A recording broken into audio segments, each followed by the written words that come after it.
The Cybersecurity and Compliance Podcast with Craig Petronella. Learn about the most current IT security threats in ransomware, phishing, business email compromise, cybercrime tactics, cyber heist schemes, social engineering scams, as well as hints and tips from leading professionals to help you prevent hackers from penetrating your network and dropping ransomware or malware payloads. This podcast will arm you with the best info to defend your network against the latest cyber crimes. Don't forget to like and subscribe. And now, here's your host, Craig Petronella. Hey guys, welcome to a new episode. Got Blake Ray. Merry Christmas. Merry Christmas. Right around the corner. Isn't it like 6 days, 4 days, 5 days, depending on which one you start with? Yeah, but I know most of the listeners are probably checked out already. Oh yeah, for sure. Yeah, it's hard. It's hard coming into the holidays because you're thinking about wrapping Christmas presents and gifting Christmas presents and traveling. It's just Yep, absolutely. All right, so you want to start with some news? Yeah. I'll let you start, and then I'll talk about which ones I thought were pretty interesting. Okay. Well, I'll talk about just some headlines first, and then we'll see what kind of is interesting. So on there's a FBI that has disrupted the Black Hat ransomware group, which is great. They created a decryption tool, and they're releasing it for free for those that have gotten infected with the Black Cat ransomware. So that's big. Basically what that means is if you've gotten infected with that ransomware strain, you can then inoculate with that decryption tool without paying the ransom. There's a data breach, Xfinity disclosed, affecting over 35 million people. There was critical infrastructure affecting Iran's gas stations, where speculation is that Israel launched the attack and disruption. Again, speculation, don't have any evidence of it, just reading headlines and disclosing. I know Microsoft came out with a big update for Windows 11, which is free on Patch Tuesday. That was released. There was an IT manager that got fired from a high school, got upset and retaliated by deleting 1,200 Apple ID school accounts. So we can talk about sanction policies and what to do when an employee is terminated and how to handle that without having risks like that to your organization. We could talk about security awareness training and how Pushback. the pushback and just lack of interest around actually taking and doing the training and the drills, and basically, what are some new approaches and tactics that organizations can leverage to better instill that into their culture, because obviously training is still essential. It's not going away. I mean, as long as we have the human element that holds keys to the castle, you can be tricked, fished, smished, you name it. Start there. I found it to be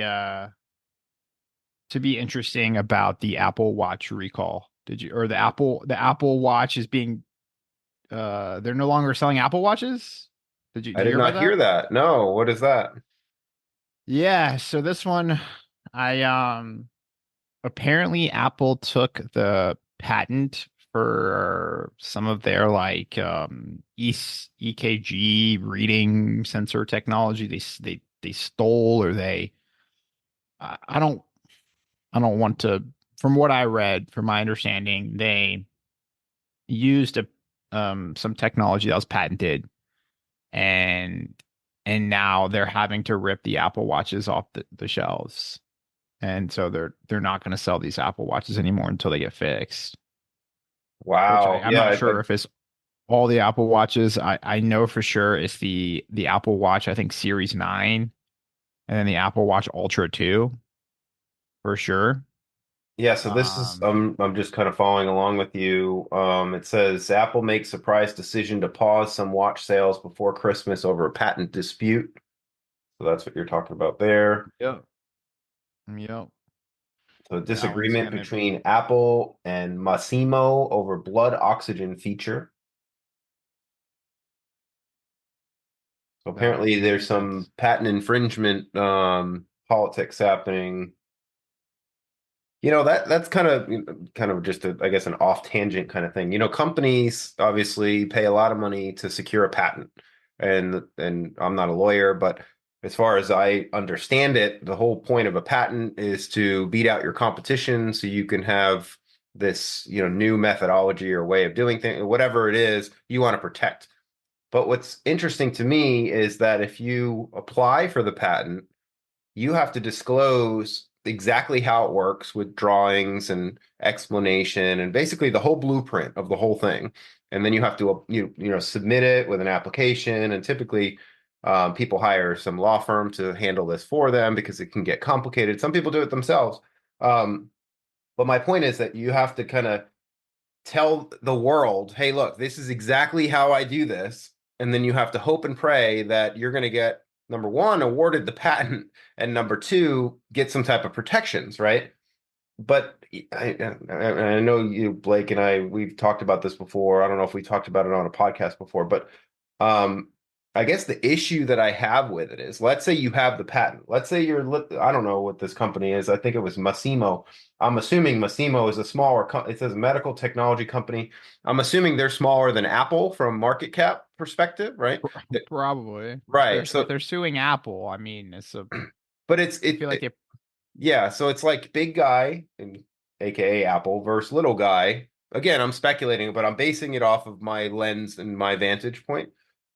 Suing the little guy, and now little guy has the patent, but little guy has to hire like all these attorneys to fight, right? And then now little guy's got to come up with all this money to pay these attorneys because these attorneys want to get paid typically by the hour. They're not going to, oftentimes, they're not going to do like a contingency. Maybe they will. I don't know. But the point is, most situations are you pay attorneys fees, and then you have to kind of litigate, right? Or try to settle. But my point is that whole process is super expensive, and you can have some, clause in your contract that says that, oh, the other party's going to pay attorney's fees. Well, yeah, but guess what? You got to still lay it all out.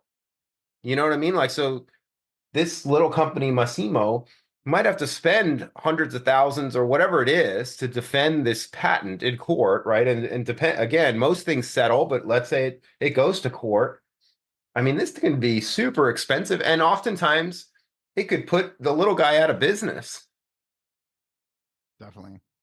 and then it goes back to um, money and power, I guess. But I mean, Apple can if they're so big, I mean, they could choose to just buy the company and then move on. That's an Yeah, option.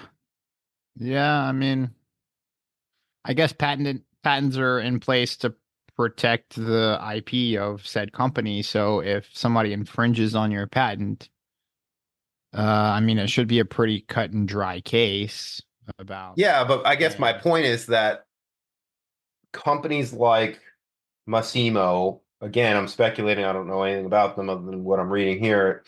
I'm assuming they're smaller, but I guess my point is that if you are a patent holder or you have some type of intellectual property that you're trying to protect, you have to have reserves. You have to have cash reserves to be able to defend your patents and your rights. There's a partner of ours. I won't name who they are, but they developed the two-factor authentication and out-of-band authentication technology. So in my opinion, they're little. Well, they're not super little. They grew obviously, but they're still little compared to like a company like Apple. Well, in their context, they had an issue that was very similar to this, where they have millions of users that use their technology, but they got sued by, or actually no, they sued the big guy. They were the ones that found hey, look, this big company like Apple stole our tech. They sued them and they actually won. So this was like a good story that happened.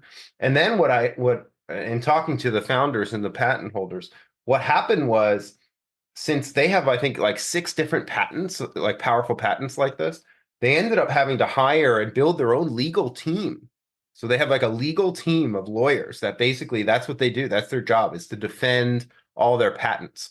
So they have cash reserves and they have legal power basically, and that's what they do. So they research, develop, build, protect patents, and that's their model. That has become part of their business model. So anyway, I know I went on a tangent, but that's very interesting to me. Yeah. I guess we'll see what happens. I guess here's your chance to get your Apple Watches while they're still out. Keep them Yeah. boxed up and, see what happens in a few years. Wouldn't it be crazy if I don't know if this would happen again, speculation, but if they lost and they had to recall all the Apple Watches that people have or something like that? Like the Teslas? Oh yeah, that's another big one that we should talk about. So what happened with the Teslas? Apparently there was some lawsuit or I don't know, but apparently there's been a lot of fatal accidents from the autopilot feature for Tesla. Like I saw Mm-hmm. one video of a car that stopped in like a underground tunnel and it caused like an 8 car pileup, the auto driving feature. So apparently the DOT like um recalled all the Teslas with this certain auto driving. I think it's the full auto driving capability, isn't it? Isn't it the full Right. I autonomous? think It's like the ten yeah, thousand dollar upgrade or something. I think that's right. But from my memory, it was over 3 million Teslas So that were what's affected. kind of ironic and funny, somewhat funny to me anyway. So I don't know if you watch Netflix, but Netflix put out a new movie. It looks like October 2nd. It's called Leave the World Behind. Have you ever heard of it? No. So it's Jennifer Rock or Oh, I saw the trailer for that where like the Teslas just start crashing into each other. yeah. So Julia Roberts is in it, and I don't want to spoil it, but in my opinion, it's not a very good movie. It's good. But Ah, I I kind of see where they're going with it. So basically, again, I won't spoil the whole movie, but when you talked about the Tesla thing, it reminded me there's a scene in the movie where, so oh, basically, I'll tell you the short version of the movie. The movie is about a cyber attack. Okay. It's about a massive cyber attack that kind of or does hit America kind of like 9/11, only like a modern version where there's no internet, there's nothing electronic that works, almost like an EMP. Nobody knows what's going on. Nobody can listen to the radio or watch the TV. There's no internet. So everything's kind of like shut down, right? So that's kind of the part, the main kind of focal point of the movie. But there's a scene in the movie that has all the Teslas and they're brand new Teslas and they're driving at high speed and crashing. So there's like a section of road that you have to drive through to get out. It's like a suburb of New York City or something. So all these people are panicking. So they're trying to figure out how, how do they get out of there?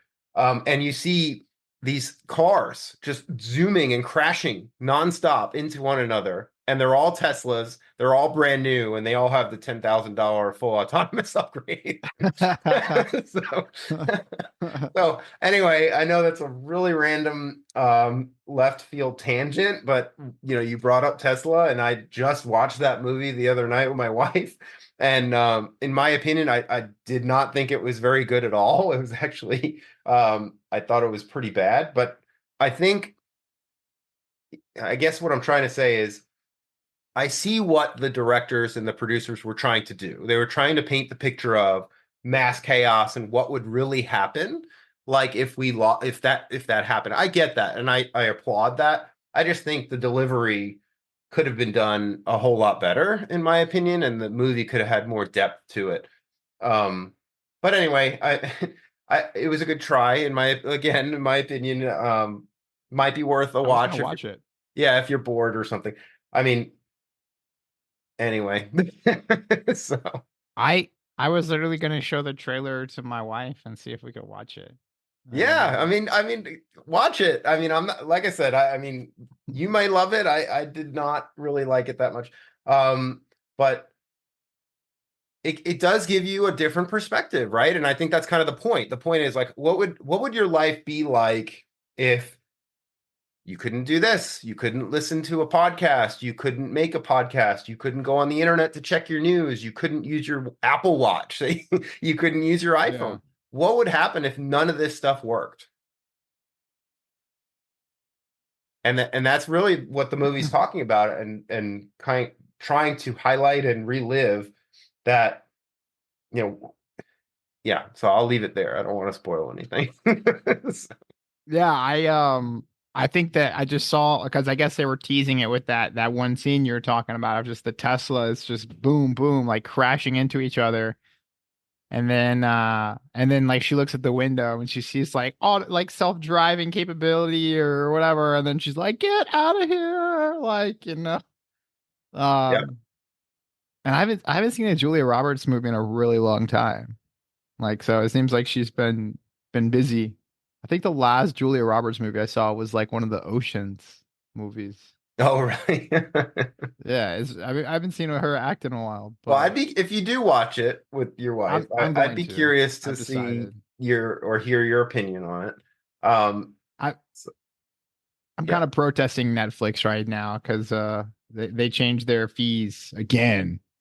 So I'm like, Well, that's kind of well, what they do, right? I mean, yeah. Spectrum, all of them have changed. You know, I remember Spectrum coming out with what's called the signature package. And Spectrum, for those that are listening, is kind of like Charter Communications or Verizon, internet and cable TV provider, right? Well, anyway, years ago they came out with what's called the signature package, and it was $249.99, and it basically gave you everything. You got internet, and you got a bundle. You also got a phone line bundled with the package, and that's it. It was basically like your pass, right?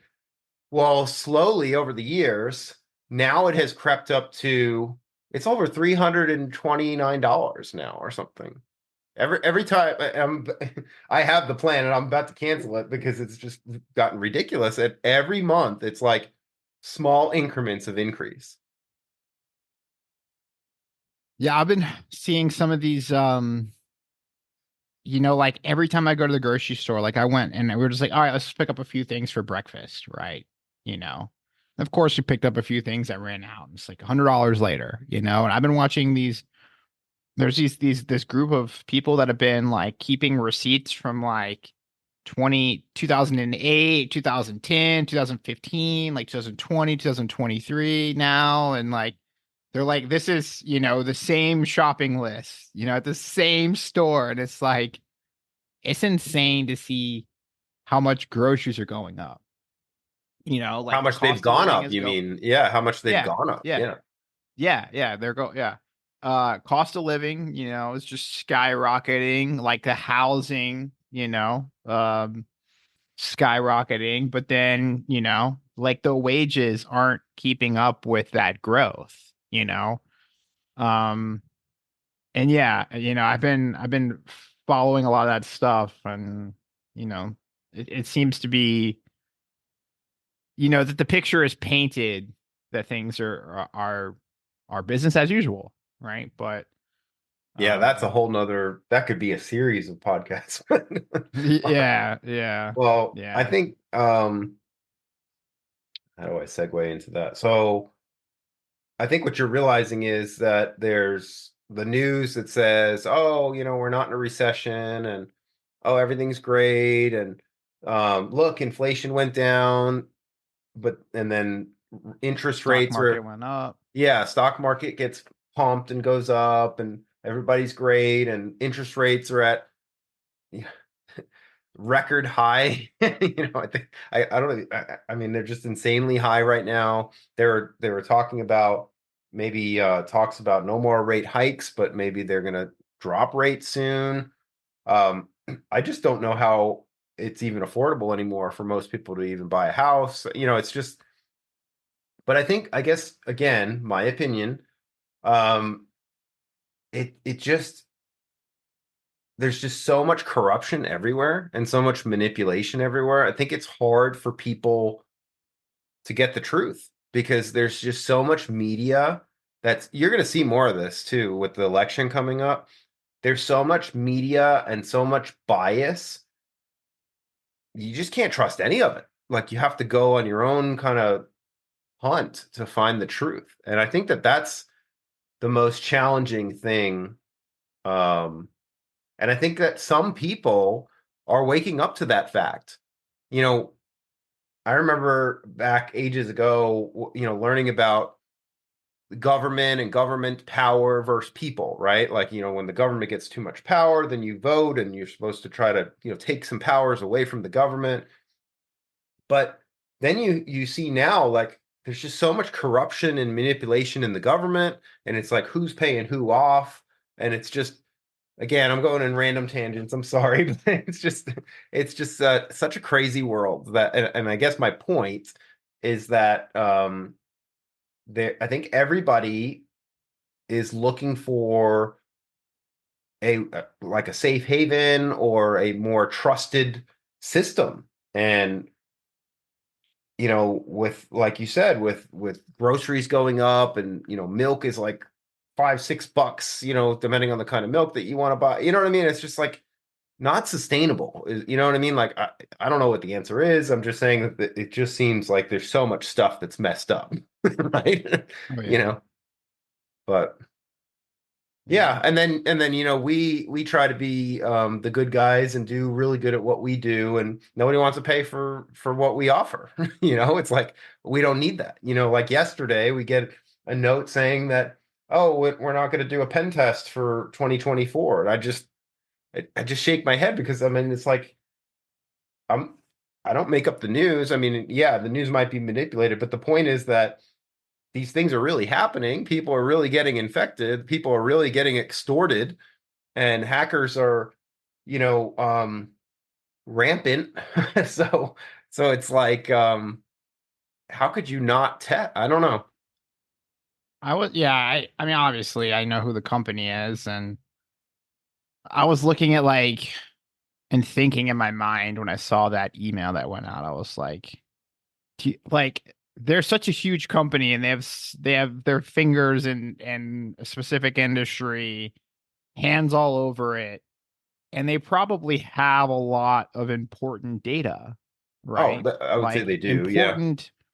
Important IP, like, for their clients. Like, I mean, they're doing amazing work, but But I it was goes thinking back to what about, you were saying, like, about the training. It goes back to that. They don't think it's going to happen to them. And until it does, or until some vendor of theirs demands evidence to say, look, we're not going to do business with you unless you have this, this, and this, and you can show proof of it. Until things like that happen, where it's like, look, you have to, this is no longer optional for you. Training is no longer optional. If you want your job, you have to show proof of training and proof of drills. Otherwise, you lose your job. Like, if there's no, like, rules like that are written and enforced, everybody's going to sit on the sidelines and be like, well, why? I'm going to roll the dice. I'm not going to do that. Yeah. yeah, I mean, it is crazy. It's crazy to think, the amount of pushback that, I mean, if we don't enact change, then change is never going to happen, right? Like, and I'm sure our podcast listeners are a part of that change, because here they are, right? Like, let's be real. Like, unless you're in the industry, you know, chances of you listening to a cybersecurity podcast on the way into work is, less likely, right? Not as fun So, for yeah, I most. mean, you could be listening to, who knows, Joe Rogan or whatever podcast, right? But, you guys are the future, and you guys are the change that we need and that we're talking about. Um, Well, and so I thank think you that for that I think listening. that part of But that, kind of stemming off of what you're saying, I think we're taught to vote, right? Vote, have your voice heard, right? But I think, again, my opinion, I think that a lot of the people that we're voting for, these politicians, more often than not, there's corruption. And we're trusting and voting for a politician to make our voice heard. But I'm not so sure that's the best vehicle anymore. And what I mean by that is I think that maybe that whole system needs to change. And maybe more power needs to be given to the people to vote on their beliefs and what they want without the politicians. Just something to think about. Yeah, I think that'd be interesting to see how that could be organized and how that could be structured, right? Because we've always put faith, like, think about it, like thousands and thousands of people from one district are putting faith in, tens of thousands, hundreds of thousands are putting faith in one person. Yeah. Like think about this, like that would not be like a fair match, right? Like imagine if that politician's on the street, right? Like just walking through DC. How many security personnel do you think that one person would have for 200,000 people or 50,000 people?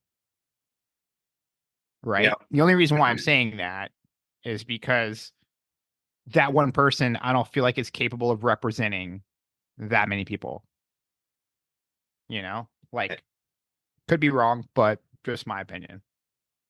Well, and yeah, and I know this is like a completely tangent podcast. Yeah, this is but this is more of a banter podcast than yeah. a cybersecurity podcast. Well, right but now. we do tie it back. so Yeah. So one thing I want to show you. Hold on, I don't know if you've ever.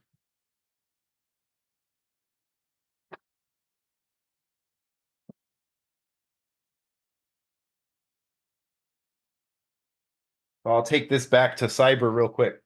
You ever seen one of these? Yeah, Flipper. Yep. Did you see the headlines recently about how script kiddies and teenagers were having fun with Apple devices? No, I didn't. Oh yeah. So these kids, again, I don't have the whole story or whatever. So it's again my speculation and my perspective on it.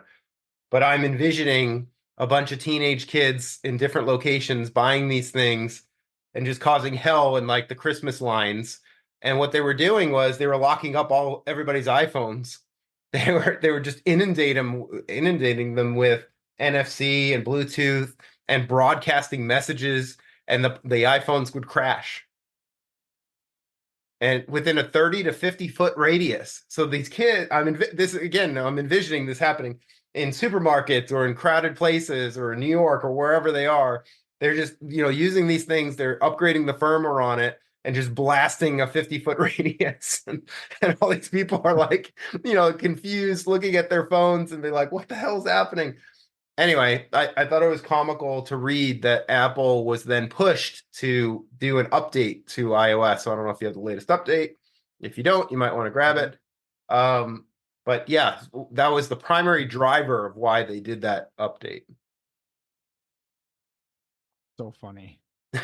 So, bringing this back to technology and cyber and compliance, I mean, you may be listening and you may not have ever heard of a Flipper Zero or these different tools, but that's part of what we do. We get all these different tools that hackers use, and we become hackers, white hat hackers trying to see and learn how they work and do research and development to learn the gaps and how to protect our clients, right? That's really the end game for us. But I thought that was pretty interesting to read the other on another news highlight there. What else did we find? We found some biometrics with retina scanning and talk about how certain governments and entities are trying to almost like enhance KYC or know your customer type stuff. I saw a headline or actually a news article yesterday. This was about the Corporate Transparency Act. If you're a business owner, now the federal government is enhancing this Corporate Transparency Act. So now there's yet another thing that the business owners have to do if you own, a certain percentage of a business. And basically, I don't understand why they have to do this, because I feel like the information that they're asking, they already have, but they're asking for like photo ID and birthday of business owner and obviously name and home address. And I mean, a lot of that stuff, obviously not the photo ID part, but a lot of that stuff's on your tax return. So I don't know really why they're asking for this, but anyway, they're trying to enhance that whole, in my opinion, the whole KYC thing. But yeah, so like, people are doing some of these pilots. Have you heard about the Elon Musk Neuralink? I've heard about the technology, but I haven't heard anything recent about what happened or what's going on with it.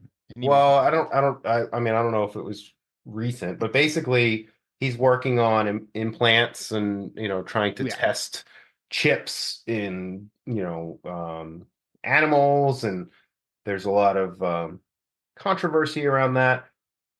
Basically, essentially creating cyborgs is what it is, right? In a nutshell. I heard that something he was testing. I don't know. I heard something started happening with those chips that they were implanting. Did you hear about that? I didn't. Something like. Let me see if I can pull it up. But I heard something about like, obviously safety, right? Yeah, I haven't seen anything. I haven't looked it up like you recently, but anyway. So they're starting human trials. I did see that. I did see that certain number of people have signed up to do it.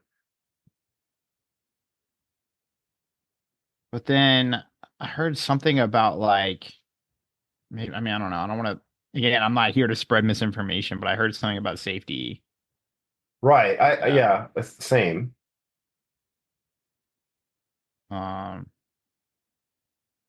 Anyways, yeah. I mean, imagine that. Like, imagine everybody having these Neuralinks, and then, if you want to learn another language, or, if you want to become an expert on cybersecurity or IT, just, download that information, into your little chip. I don't know how that would work, but I mean, I guess where my brain goes is most companies can't even get their cyber and compliance right. How could you trust a company to get that right? And then what if a hacker, God forbid, gets control of that? You know what I mean? Like now you're a slave to that person. You know what I mean? Like there's so much risk. And I don't know, like again, bringing this back full circle. I mean, people have done the whole 23 and me thing with, or ancestry with DNA, and submitting and again trusting these companies to keep that secure, and then there's a breach. So I hate to be the downer, but it's almost like you have to assume the worst. It's like if you ever choose to sign up for something like this, assume that it's going to be breached one day, right? And then I mean, I don't know, I fear that if you do all those things, and like you do the DNA thing, and then you do the Neuralink thing, and it gets to the point where it's like, how do you prove you're you? It's like, you know what I mean? Like if all this information is out there, it becomes increasingly more difficult, and especially in the wrong hands. I mean, think identity theft. They're going to have all this information at their fingertips. It's just, I don't know. It's really scary to me. But bringing this back, I guess, full circle from a cyber and compliance perspective, I mean, again, I bring this up several times. I think we're in a trustless world. I think we have to think differently. In my opinion, these tests, these trainings, these drills, they're not optional. If you want to have that mindset, you really shouldn't be using the technology in the first place. In my opinion, a lot of technology and software, they're tools. They're tools to make your life easier or your job easier or to maybe gain a competitive edge. But with those tools come great risks and responsibility. And part of that responsibility is your own training of how to properly use the tools, how to make sure that you don't get cut, or in this case, hacked. So certain tools can be manipulated to become a weapon, just like in the real world. You can, a pen can be used, for bad situations. So it's just, my point is that training shouldn't be optional. Training is mandatory, incorporated into your corporate culture, incorporated into your sanction policies and your procedures, and enforce it. Don't make it optional. The drills, the tests, it's only going to make you better and stronger. It's only going to increase your maturity level as we progress into, new CMMC mandates and new regulations. These companies are going to demand evidence. So it's not just going to be you checking a box saying, oh, yeah, we did that. Yeah, sure, we did. And then when they call your bluff and they say, well, show me the proof, at least the smart listeners will be the ones that actually have the proof. But I think that truthfully is why CMMC is kind of or is starting to become law. The government realized that, hey, too many people were checking boxes and lying, so now they're raising the bar, right? So we need more, in my opinion, we need more enforcement of those types of things to make sure that people can't say, oh, we're just not going to do that. It's just not an option. Kind of like with your car, you have to you have the freedom to not, but you have to get your registration renewed. You have to show, in certain states, at least where I live, you have to have insurance. You may not have to have the most expensive insurance, but the point is you have to have insurance and you have to show proof of it. And if you don't, and you get pulled over, you not only can you get fined, but you might get arrested, if it, depending on, how bad the infraction is. I think that it has to, the enforcement side, they need to raise the bar for a lot of different industries. 100%. I mean, we're at a turning point right now, not only in, we talked very briefly about politics and economics today, and of course now cybersecurity. Like, it seems like everything in our society is on the verge of some huge change, right? Or some tipping point. Cybersecurity's been there for the past 5-10 years, but it hasn't tipped over. I'd say it's even been there longer than that. Ever since the birth of the public internet, that you have to have a password, so that could be technically cybersecurity and password hygiene, right? Now, not to say that people didn't use proper hygiene with that, but I'm just saying that, again, it's a tool. Like, if you don't have the training and you don't go through the drills and you do nothing and you use a dumb password like password or password 123, you're just asking to be hacked, or you've been hacked already and you're being naive and not believing it. And, if you want to take back control of the systems and the tools and the things that you use and ensure privacy, and you need to take your cybersecurity and compliance serious. Yep. Look at some healthcare organizations that we work with. Now they're getting increased pressure for SOC reports, and I think that's generally a good thing. Obviously we don't do the SOC audit. We have a partner that does that, but we do the prep work. And the end result, though, I think is a good thing, that it's a tool for a vendor to request of their client proof of maturity and evidence that backs it all up. It's not a simple exercise of, hey, just fill this form out.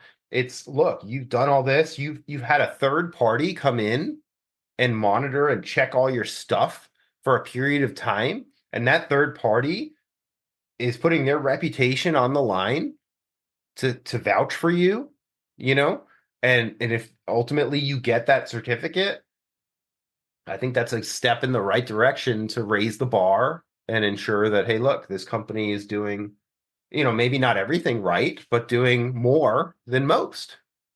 And I'm not saying that's the cure-all either. I'm just saying that culturally, I think we need a push to take more action and get off the sidelines. Yeah, we're here. And all you guys need, I think we need to be the change, right? Our listeners are obviously open to this information that we're talking about, and they're open to cybersecurity policies, procedures, and becoming compliant, getting compliant, following security regulations, following laws. Like, here we are, right? But there's I think the point though is that we're here to help as a partner for you and a resource. But let's say we packaged everything up in a laptop or whatever, and we put all the security on it and we hand it to you. You still have responsibility. The technology is one piece of it, but it's across people, process, and technology, right? So I think there's still a lot of misconception that, oh, I use Amazon or I'm on whatever platform with Microsoft and it's their problem. And that's what I'm trying to drive home. No, as long as humans exist, there's going to be the psychology and the training that's needed to operate that tool or that ecosystem. It could be the most secure thing as possible, but if you can get into it, so can a hacker. And if you don't have the proper knowledge, training, and drilling to make sure that it's just you that's getting into your systems, that's a problem. And that's what I'm saying. Like, that responsibility side is always going to lie on the shoulders of the human side. Yeah. We should probably wrap on that note here. Yep. All right. Thanks, guys. I guess we'll see you guys on the next one. All right. Take care. All right. Bye-bye. Thanks for listening to the Cybersecurity and Compliance Podcast with Craig Petronella. For other episodes and more information, visit petronellatech.com. Also visit our other websites, compliancearmor.com and blockchainsecurity.com. Don't forget to like and subscribe. Thanks for listening, and stay secure.